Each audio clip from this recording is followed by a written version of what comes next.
Sadhguru Nath Maharaj Ki Jai, and welcome to Jagadambi Reads the Holy Books of India, Ramayana 149. As you may remember, Rama and everyone was grieving. 40. Bharata's appeal. By this time the army had realized that Bharata had reached his brother's ashram, and so they decided to advance further into the forest and join Bharata. They were eager to see Rama, who seemed to have been away from Ayodhya for a very long time, though it was not so. To them, ages seemed to have passed since they last saw him, and they could not stay back any longer. Vasishta came first with the queens. They walked along the path traced out on the banks of the river Mandakini. They knew that this was the river which had been favored by Rama for his daily bath and his other rituals. Sumitra and Kaushalya were walking slowly, and some distance was covered by them. Kaushalya said, "Sister, this seems to be the path along which your son, Lakshmana, walks daily, bearing on his manly shoulders the pots of water for the ashram, where my son stays. He has taken upon himself the task of serving Rama, and he is doing it well, I can see." As they were walking, their eyes lighted on the darba grass on which were placed the pindas.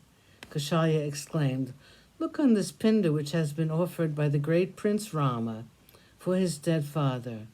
King Dasarata, who was like a god to us and who lived like a god, who had tasted all of the joys of this world, will now be satisfied by this pinda made up of ingudi and badri, since it has been offered by his beloved son."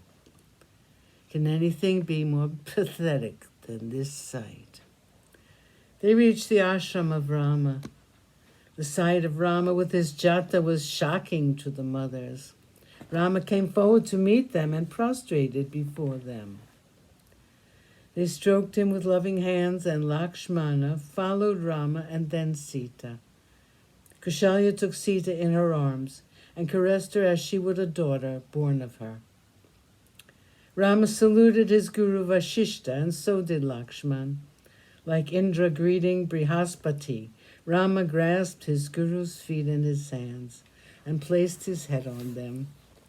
The first flush of grief had abated, and when Vasishta asked him to be seated, Rama did so, and by his side sat Bharata, Lakshmana, and the youngest brother Shatrughna.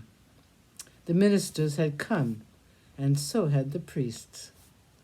Silence, a long silence, pervaded the entire place. Everyone was looking at Bharata and wondering what he would say. Glowing like flames from the same fire, the brothers sat around their guru, and it was a glorious sight. Rama spoke first. He looked at Bharata and asked him, "I am eager to know why you have come here to me, dressed in tree bark and with your hair matted like ours. Give me some plausible reason for this behavior of yours." Bharata stood up. He folded his palms, and suddenly he prostrated before Rama.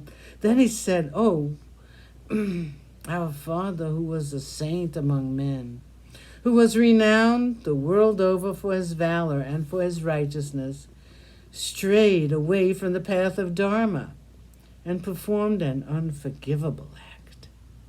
And because of that, he was separated from you, and not being able to bear it, he lost his life.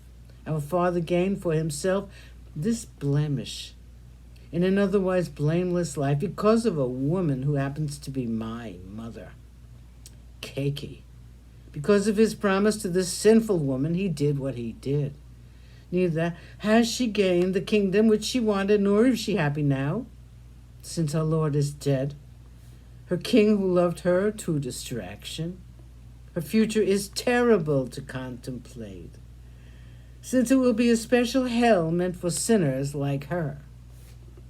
Rama, I appeal to you to absolve me of this sin. Please be gracious enough to come back to Ayodhya and accept the kingdom which is yours by right. We want you to be crowned. All these people have come to you to join me in appealing to you." Sadhguru Nath Maharaj Ki Jai. Thank you for coming. I hope you come again.